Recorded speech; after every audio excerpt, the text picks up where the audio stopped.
MP प्रशासनिक surgery 10 IAS अधिकारियों के अन्नदाता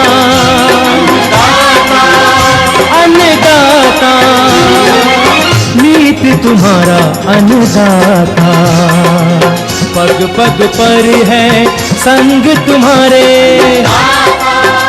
अन्नदाता। लहू किसानों का बन के पसीना सींचता है धरती का सीना, मेहनत का तेरी हक दिलवाने, नई तकनीक नई खोज बताने। पशुधन को गुणवान बनाना, पौध सुरक्षा को सिखलाना, खेती के सब गुर समझाने, भारत का सरताज बनाने, आठों पहर है संग तुम्हारे अन्नदाता अन्नदाता। नमस्कार, मैं हूं आपके साथ विभा उपाध्याय और आप सभी दर्शकों का अन्नदाता कार्यक्रम में स्वागत करती हूं। हमारे देश का किसान जन का पोषक है, वो श्रम का देवता है, अन्नदाता है। उसमें ही भारत की आत्मा निवास करती है और ऐसे ही किसानों की प्रगति के लिए हम खेती बाड़ी से जुड़ी हुई बहुत सी नई लाभकारी जानकारियां हर रोज सुबह लेकर आते हैं। तो चलिए कार्यक्रम शुरू करने से पहले देखते हैं क्या है आज के अन्नदाता में। मुर्गियों में रानीखेत बीमारी को रोकना है जरूरी।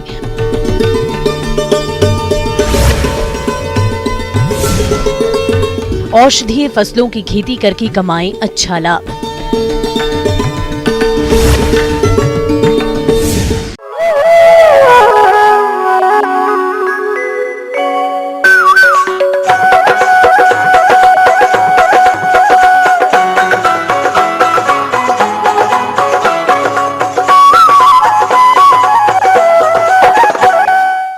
रानीखेत मुर्गियों में होने वाली सबसे खतरनाक बीमारियों में से एक है। ये एक संक्रामक रोग है जो मुर्गी पालन के लिए अत्यधिक घातक है। यदि आपके मुर्गियों में इस बीमारी का प्रकोप हुआ है तो मुर्गियां बड़ी तेजी से मरने लगती है। इसलिए आप इसकी पहचान करके सही समय पर रोकथाम के उपायों को अपनाएं, जिसके बारे में समस्त जानकारी दे रहे हैं नानाजी देशमुख पशु चिकित्सा विज्ञान विश्वविद्यालय जबलपुर के डॉक्टर गिरिराज गोयल।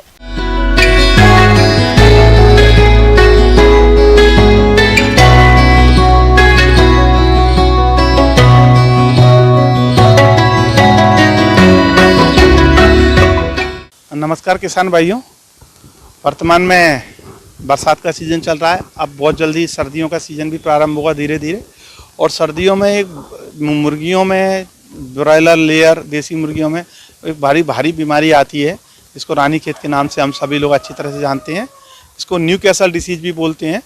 ये बीमारी समझ लीजिए कि आप सबसे खतरनाक बीमारी है मुर्गियों की, और इसमें मृत्यु दर 100% तक भी हो सकती है। तो सबसे पहले ये न्यूकैसल डिसीज वायरस नाम के एक वायरस से होती है, और ये मुख्यतः मुर्गियों के श्वसन तंत्र को प्रभावित करती है। जब भी ये बीमारी आपकी मुर्गियों के समूह में, आपके गांव में, आपके क्षेत्र में आती है तो बड़ी तीव्र गति से फैलती है। क्यों? क्योंकि सांस के द्वारा ये वायरस एक मुर्गी से दूसरे मुर्गी में संचरित हो जाता है और दूसरी आपके समूह के सभी मुर्गियों को संक्रमित कर देता है। मुर्गी में रानीखेत रोग एक अत्यधिक घातक और एक संक्रामक रोग है। यह रोग मुर्गी पालन की सबसे गंभीर विषाणु बीमारियों में से एक है। सर्वप्रथम वैज्ञानिकों ने वर्ष 1639 से 40 में उत्तराखंड भारत के रानीखेत शहर में चिन्हित किया था।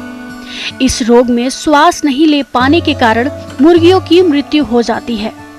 मुर्गियों में रानीखेत बीमारी विषाणुओं द्वारा फैलती है। वही बता दें कि रानीखेत रोग बहुत से पक्षियों जैसे मुर्गी, टर्की, बत्तख, कोयल, तीतर, कबूतर, कौवा, गिनी आदि में देखने को मिलता है, लेकिन यह रोग मुर्गियों को प्रमुख रूप से प्रभावित करता है। तो इसके क्या लक्षण हैं? सबसे पहले देखेंगे तो मुर्गियां छींकेंगी, थोड़ा खांसेंगी, उनकी आवाज़ बदल जाएगी, उनके नाक से थोड़ा लिक्विड जैसा, श्राप जैसा निकलने लगेगा, चिपचिपा म्यूकस जैसा निकलने लगता है। और उसके साथ साथ में उनकी जो फीसिस है, इनकी जो वो है, उसका रंग भी कभी कभी हरा भी आने लगता है। इनको इनका भोजन कम हो जाता है, मुर्गियां गर्दन झुका के बैठ जाती हैं और कई बार फड़फड़ाकर मरती हैं। ऐसा लगता है कि उनको सांस लेने में तकलीफ हो रही है। और इसके साथ साथ में कभी कभी इनमें पैर में पैरालिसिस की भी समस्या देखी गई है। ये सब इस बीमारी के लक्षण हैं। रानीखेत रोग का संचरण पक्षियों में अन्य संक्रमित पक्षियों के मल, दूषित वायु और उनके दूषित पदार्थ के स्पर्श से फैलता है। इन रोग के लक्षण दिखाई देने के कुछ दिनों बाद पक्षियों की मौत हो जाती है। इस रोग से 30 से 40% तक मुर्गियों की मृत्यु हो जाती है। हमेशा ये बोला जाता है कि prevention is better than cure, बचाव इलाज से हमेशा बेहतर होता है। इसकी रोकथाम के लिए आप ये ध्यान रखें कि मुर्गियों के जो बुरादा है वो गीला ना हो। हमेशा अपने फार्म में किसी भी बाहरी अपरिचित व्यक्ति को ना आने दें। फार्म के प्रवेश द्वार पर फुटपाथ का इस्तेमाल करें। इसका मतलब है जो फार्म का प्रवेश द्वार है वहाँ पर एक करीब 6 इंच गहरा टैंक बनाएं और उस टैंक में पानी में फिनॉल या कोई अच्छा डिसइंफेक्टेंट डालें, जिससे कि हम जब कभी बाहर से कोई व्यक्ति या कोई वाहन आता है तो उसके व्यक्ति के जूतों या वाहन के जो पहिए हैं उनका अच्छे से निर्जीवीकरण हो जाए। अगर आपको अपने मुर्गियों के समूह में ये सब लक्षण दिख रहे हैं तो आप तुरंत ऐसी बीमार मुर्गियों को अलग कर दें। इसके अलावा मुर्गी पालक कुछ सफाई संबंधी कार्य करने से इस रोग को काफी हद तक रोक सकते हैं, जैसे मुर्गी घर की सफाई, इनक्यूबेटर की सफाई, बर्तनों की सफाई आदि। रोगित पक्षियों पर तत्काल ध्यान देना चाहिए और रोग से मरे हुए पक्षियों को गड्ढे में दबा देना या जला देना चाहिए। वायरस से बचाने के लिए और आगे द्वितीयक इन्फेक्शन जो सेकेंडरी इन्फेक्शन बैक्टीरिया के रहते हैं उनसे बचाने के लिए उसमें वैक्सीन का आप भरपूर इस्तेमाल करें। जब बच्चा आता है आपके फार्म में, छोटा बच्चा, तो उसको 5 से 7 दिन की उम्र में ही आपको प्रथम वैक्सीन आँख या नाक से इसका लगाना है, जो कि रानीखेत का B1 नामक स्ट्रेन आपको लगाना है। इसके बाद में 21 दिन की उम्र में इसका बूस्टर डोज लगाया जाता है, जो कि लासोटा नामक स्ट्रेन बाजार में उपलब्ध है। आप इसको मुर्गियों के पानी में दें। 21 दिन के बाद में 56 दिन की उम्र में इन मुर्गियों में रानीखेती बीमारी का R2B नामक स्ट्रेन लगाया जाता है, जो कि इंट्रामस्कुलर रूट से लगाया जाता है। जो मुर्गियों के जांघ की, पैर की जो मांस है 0.5 ml, आधा ml की दर से प्रति मुर्गी में आप देना चाहिए, क्योंकि ये वैक्सीन बहुत महत्वपूर्ण है। मुर्गियों में रानीखेत रोग से बचाव के लिए किसानों और मुर्गी पालकों के पास सिर्फ वैक्सीनेशन प्रोग्राम यानी टीकाकरण ही एकमात्र उपाय है। यह टीकाकरण स्वस्थ पक्षियों में सुबह के समय करना चाहिए और उन्हें रोग से प्रभावित पक्षियों से अलग कर देना चाहिए। वैक्सीन की खुराक हमें पक्षियों की आंख और नाक से देनी चाहिए। अगर मुर्गी फार्म बड़े भाग में किया गया है तो वैक्सीन को पानी के साथ मिलाकर भी दे सकते हैं। दुर्भाग्यवश अगर किसी कारण से आपके समूह में, मुर्गियों के समूह में बीमारी आ जाती है तो उसके नियंत्रण के लिए, उसके इलाज के लिए आपको सर्वप्रथम लक्षणों को ध्यान रखना पड़ेगा। अगर लक्षणों में दस्त से ज़्यादा लग रहे हैं तो आपको दस्त को रोकने के लिए कुछ एंटीबायोटिक जैसे कि रेस्ट्रिक्ट एल, जिसको लिवोफ्लॉक्सासिन नाम की दवाई होती है, वो आप दे सकते हैं पानी में। उसके साथ साथ में फिर इनको लिवर टॉनिक की आवश्यकता पड़ेगी। इसके साथ साथ में आपको अगर ज़रूरत हो तो कैल्शियम और साथ में विटामिन डी भी देना पड़ेगा, क्योंकि इनमें कई मुर्गियों में पैरालिसिस की समस्या आती है, तो कैल्शियम वहाँ बहुत लाभकारी होता है। और कभी भी इस तरीके के लक्षण दिखाई दें तो तुरंत उसमें विशेषज्ञ से सलाह लेकर उस पर तुरंत आप कार्रवाई करें। किसान भाइयों, अभी तक आपने खेती से जुड़ी हुई कुछ उपयोगी जानकारियां देखी। अब लेते हैं एक छोटा सा ब्रेक, जल्द लौटेंगे और कार्यक्रम में आगे भी है खेती बाड़ी से जुड़ी हुई महत्वपूर्ण जानकारियां, तो बने रहिए हमारे साथ।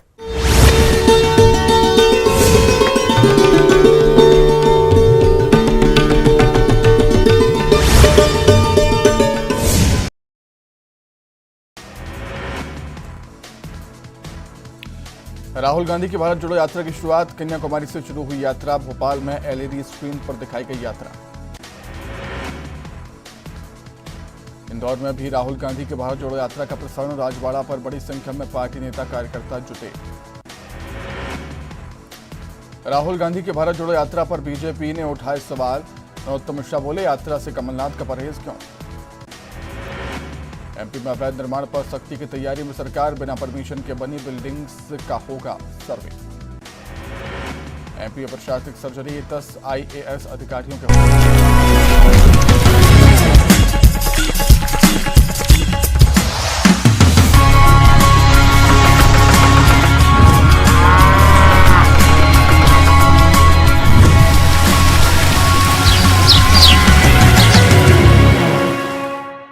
ब्रेक के बाद एक बार सभी दर्शकों का एक बार फिर से अन्नदाता में स्वागत है। चलिए रुक करते हैं अगली कड़ी की ओर।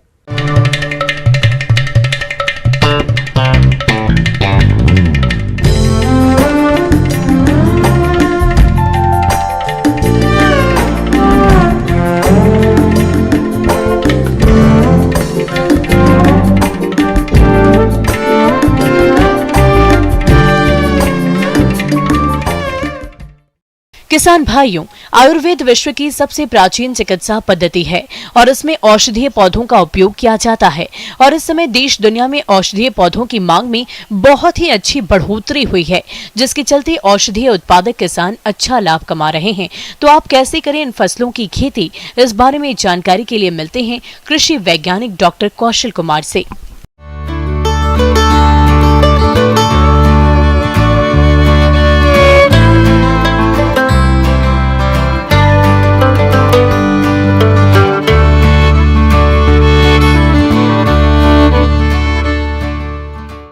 जैसा कि आप जानते हैं कि औषधीय पौधों का जो व्यावसायिक खेती का महत्व पूरे देश में इस समय बहुत ज़्यादा से ज़्यादा वृद्धि हुई है।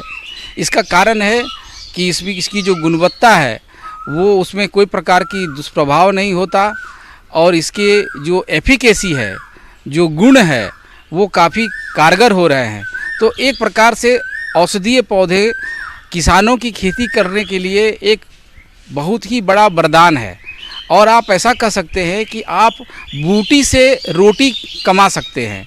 यानी औषधीय पौधों की खेती करके आप अपनी आजीविका पूरी तरह से चला सकते हैं। आयुर्वेद विश्व की सबसे प्राचीन चिकित्सा पद्धति है और इसमें औषधीय पौधों का उपयोग किया जाता है। कोरोना काल के समय देश दुनिया में औषधीय पौधों की मांग में बहुत अच्छी बढ़ोतरी हुई और औषधीय पौधों की खेती करने वाले किसानों ने अच्छा लाभ कमाया। भारत के अधिकांश किसान पारंपरिक फसलों के उत्पादन से जुड़े हुए हैं और अपने खेतों में गेहूं, चावल, मक्का, गन्ना, सरसों, मूंगफली आदि की बुआई करते हैं, जबकि औषधीय फसलों में सर्पगंधा, अश्वगंधा, ब्राह्मी, कालमेघ, कौच, शतावरी, सहजन में औषधीय पौधों की खेती से किसान प्रति इकाई क्षेत्र से ज्यादा आमदनी कमा सकते हैं। क्योंकि औषधीय पौधों की जब भी हम खेती करते हैं तो उसकी गुणवत्ता ऐसी होनी चाहिए कि उसकी जो एफिकेसी है, जो उसका प्रभाव है, वो बिल्कुल बना हुआ रहे और जो क्वालिटी पैरामीटर है उस पर खरा उतरे। इसमें सबसे अच्छा है सीजन गिलोय का। गिलोय की कटिंग जिसमें 2-3 गांठ हो, उसे आप कटिंग करके अपने नर्सरी तैयार करके आप उसकी व्यावसायिक खेती कर सकते हैं। ये जो अभी मानसून का सीजन है, ये बिल्कुल वरदान है किसानों के लिए औषधीय पौधों के व्यावसायिक खेती करने के लिए। अगर प्रमुख औषधीय फसलों की बात करें तो इनमें है सहजन। सहजन में 90 तरह के मल्टीविटामिन्स, 45 तरह के एंटीऑक्सीडेंट गुण और 17 प्रकार के अमीनो एसिड पाए जाते हैं, इसलिए साल भर इसकी मांग बनी रहती है। लेमन ग्रास को आम भाषा में नींबू घास कहा जाता है। भारतीय लेमन ग्रास के तेल में विटामिन ए और सिंट्रोल की अधिकता होती है। लेमन ग्रास से निकलने वाले तेल की बाजार में बहुत मांग है। सतावर को शतावरी के नाम से भी जाना जाता है। सतावर एक औषधीय फसल है। इसका प्रयोग कई प्रकार की दवाइयों को बनाने के लिए होता है। बीते कुछ वर्षों में इस पौधे की मांग बढ़ी है। अश्वगंधा, ये एक झाड़ीदार पौधा होता है। इसकी जड़ से अश्व जैसी गंध आती है, इसलिए इसे अश्वगंधा कहते हैं। ये अन्य सभी जड़ी बूटियों में सबसे अधिक प्रसिद्ध है। इसी तरह से और भी कई क्षेत्रीय औषधियां हैं जिनकी खेती किसान कर सकते हैं। उसी तरह से घृत कुमारी एलोवेरा, जिसमें अभी कॉस्मेटिक के लिए एक बहुत ही बड़ी इंडस्ट्री है एलोवेरा के लिए, और इसमें हैंड सैनिटाइजर भी इससे बनाया जा रहा है। तो इसके प्लांटिंग मटेरियल्स को लेकर के आप पहले एक मदर नर्सरी इस्टेब्लिश कर लीजिए और फिर उसके पफ से उसका प्रवर्धन कर सकते हैं। लेकिन अब चूँकि समय कम है और ये मानसून से पहले आपको तैयारी करके रखेंगे तभी आप इसकी खेती मानसून के समय पर कर सकते हैं। और खेती प्रारंभ करने से पहले जो सॉइल की एनालिसिस का भी पूरी तरह से ध्यान रखना पड़ेगा। औषधि फसलों की खेती लगभग सभी प्रकार की भूमियों में आसानी से की जा सकती है। औषधि फसलों की खेती के लिए भूमि की तैयारी की बात है तो आमतौर पर भूमि की तैयारी किए बिना ही फसलों की बोनी कर सकते हैं, लेकिन व्यावसायिक खेती के लिए एक बार जुताई करना अच्छा रहता है। इसके अलावा इन फसलों में अधिकांश मात्रा में देशी खाद और कार्बनिक खादों का प्रयोग करना होता है। जहां बात फसलों की बुआई की दूरी की है तो विभिन्न फसलों के अनुसार इनकी बुआई और रोपाई दूरी अलग अलग होती है। जहाँ तक कुछ लोगों का ये प्रश्न होता है कि हम कौन से जर्मप्लाज्म कहाँ से लें, प्लांटिंग मटेरियल कहाँ से लें और कौन सा हमारे लिए उपयुक्त होगा। कुछ औषधीय पौधों के लिए जो ऑर्गेनाइजेशंस हैं, इंस्टीट्यूशंस हैं, central institute of medicinal and aromatic plant Lucknow, उन्होंने भी काफ़ी इस पर अपने अनुसंधान कार्य करके दिए हुए हैं। इन सब चीज़ों से अवगत हो जाएं, इसके बाद ही खेती प्रारंभ करें। और हम सजेस्ट करेंगे कि आप पहले एक छोटे से पैमाने पर एक मदर नर्सरी लगाकर इसको पहले अपने जो सॉइल के साथ में इवैल्यूएट करिए, फिर खेती को लेकर के आगे बढ़िए। और साथ ही साथ उसकी प्रोसेसिंग कैसे करेंगे हार्वेस्टिंग के बाद, इसकी भी पूरी नॉलेज आपके पास होनी चाहिए।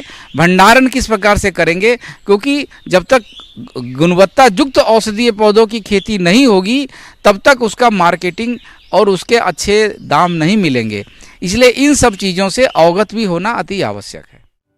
इनकी खेती में अधिक लागत भी नहीं लगानी पड़ती है, साथ ही फसलों की देखरेख और प्रबंधन पर उतना ध्यान नहीं देना पड़ता जितना कि पारंपरिक फसलों पर देना पड़ता है। औषधि फसलों की खेती से न केवल मृदा स्वास्थ्य में सुधार होता है बल्कि इनके उपभोग से मानव भी कई बीमारियों से अपना बचाव कर सकता है। कि आप औषधीय पौधों की व्यावसायिक खेती करके आप अपनी आजीविका के साथ साथ राष्ट्र को एक गुणवत्ता युक्त औषधीय उत्पाद दे सकते हैं और इस क्षेत्र में आप आगे और भी हैं खेतीबाड़ी से जुड़ी हुई बहुत सी रोचक जानकारियां, पर यहां रुकेंगे एक छोटे से ब्रेक के लिए, जल्द हाजिर होते हैं।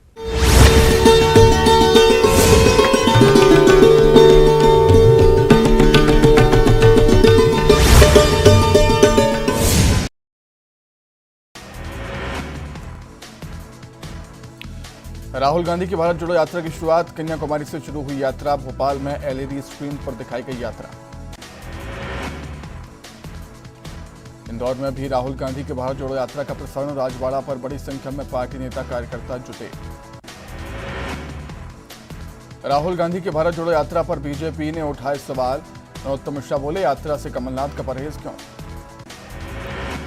एमपी में अवैध निर्माण पर सख्ती की तैयारी में सरकार, बिना परमिशन के बनी बिल्डिंग्स का होगा सर्वे। एमपी प्रशासनिक सर्जरी 10 IAS अधिकारियों के हुए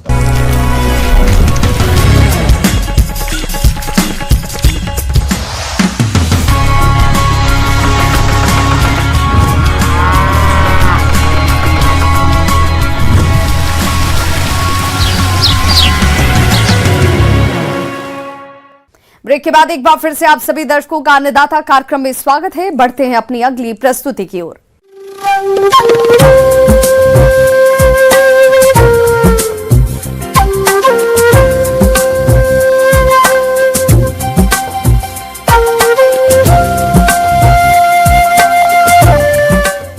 मौसम के अनुसार प्रबंधनों पर ही टिकी है आपकी खेतीबाड़ी और इसलिए मौसम पूर्वानुमान और उस पर आधारित साप्ताहिक कृषि सलाह इस प्रकार है।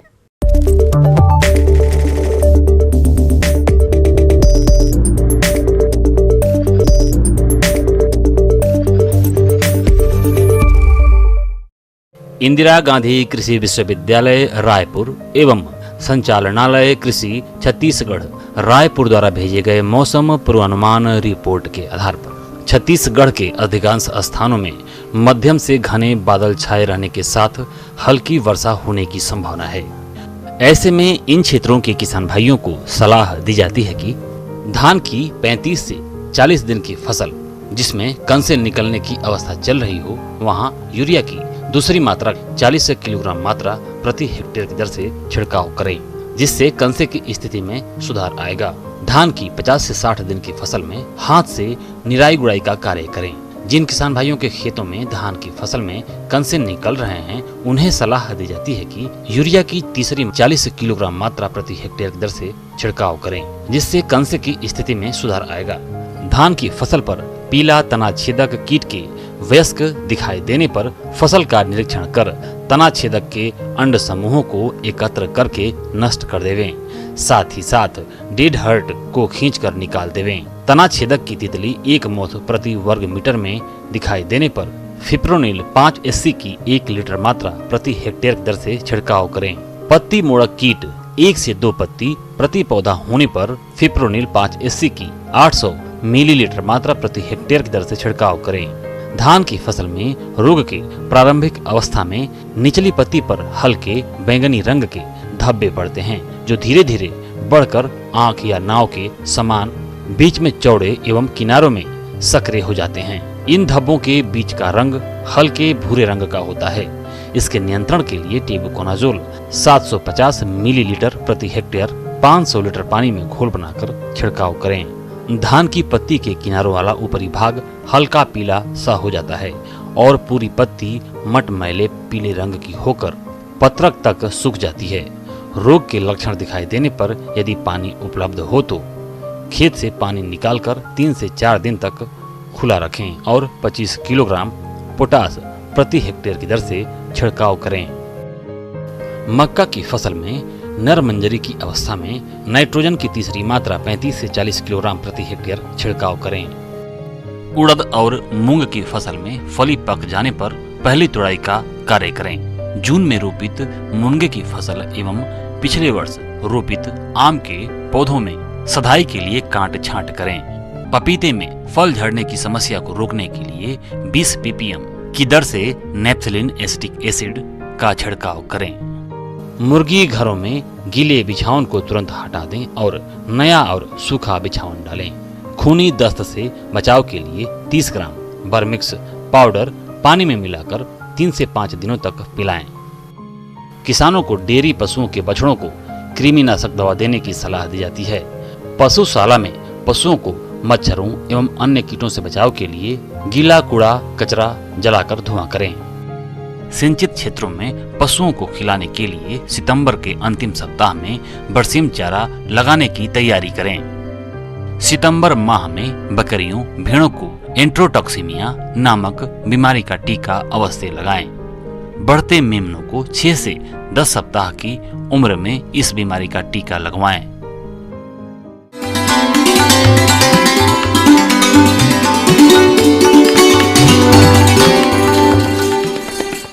अन्नदाता हेल्पलाइन निःशुल्क फोन संपर्क सेवा के माध्यम से आपके द्वारा पूछे गए प्रश्नों में से 1 या 2 महत्वपूर्ण प्रश्न को हम अपने कार्यक्रम में शामिल करते हैं और इसी के तहत आज किसान का सवाल और उनका जवाब इस प्रकार से है। अन्नदाता निःशुल्क फोन संपर्क सेवा के माध्यम से पूछे गए प्रश्नों में से आज हमने जिस प्रश्न को कार्यक्रम में शामिल किया है उसे पूछा है ग्राम खेरिया जिला सतना के कृषक मुरारी कुशवाहा ने। ये बैगन की फसल में तना और फल छेदक कीट के नियंत्रण के बारे में जानकारी चाहते हैं। तो मुरारी कुशवाहा जी, आपकी जानकारी के लिए प्रस्तुत है कार्यक्रम का ये अंश।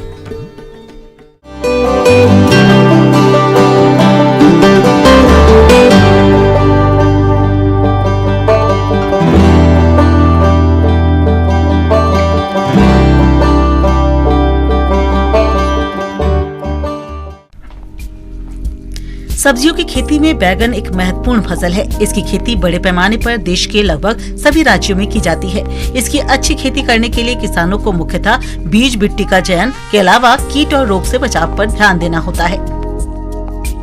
किसान भाइयों, बैगन की फसल को सबसे अधिक नुकसान तना और फल छेदक कीट द्वारा पहुँचाया जाता है। इस कीट के वयस्क का प्रकोप रोपाई के कुछ सप्ताह उपरांत ही हो जाता है और वयस्क कीट पौधों पर अंडे दे देता है, जिसके बाद में उसके लार्वा निकलकर पौधे की तनों को बेधड़क नुकसान पहुंचाते हैं। मुरझाए झुके हुए तने का दिखाई देना इसके प्रमुख लक्षण हैं। इसके बाद कीट की इल्लियां फल में छेद करके उसके अंदर घुस जाती हैं और वह फलों के अंदर ही अंदर खाती रहती हैं, जिससे फल सड़ने लगता है और गुणवत्ता खराब होने लगती है। ऐसे में फलों को उचित बाजार भाव नहीं मिलने से किसानों को आर्थिक हानि का सामना करना पड़ता है। इसलिए समय रहते इसका नियंत्रण करना जरूरी होता है।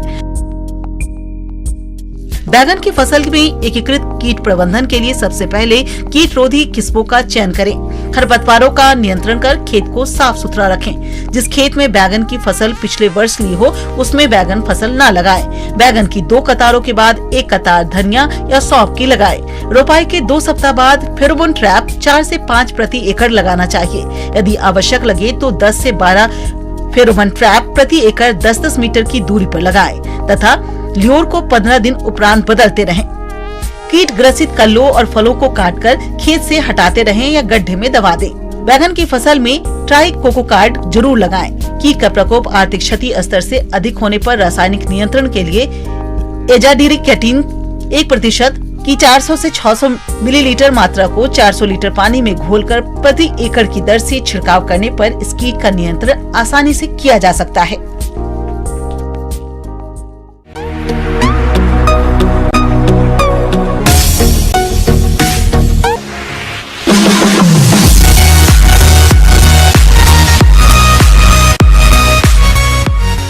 आइए अब एक नजर डालते हैं राज्य के कुछ चुनी हुई मंडियों के प्रमुख फसलों के बाजार भाव पर।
किसान भाइयों, अन्नदाता आपकी सेवा के लिए संकल्परत है। कृषि संबंधित समस्या और सुझावों के लिए आप हमें इस पते पर संपर्क कर सकते हैं।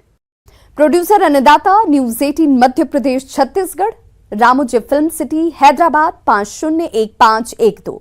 साथ ही आप हमें ईमेल भी कर सकते हैं। हमारा ईमेल एड्रेस है p18annadatamp@nw18.com। इसके अतिरिक्त आप हमें निःशुल्क हेल्पलाइन नंबर 180088922163 पर सोमवार से शनिवार सुबह 10 बजे से शाम 4 बजे के बीच संपर्क भी कर सकते हैं। किसान भाइयों, अब समय हो रहा है आपसे विदा लेने का, तो हमारी अन्नदाता टीम को दीजिए इजाजत। कल फिर से होगी आपसे मुलाकात कृषि संबंधित कुछ और महत्वपूर्ण जानकारियों के साथ। नमस्कार।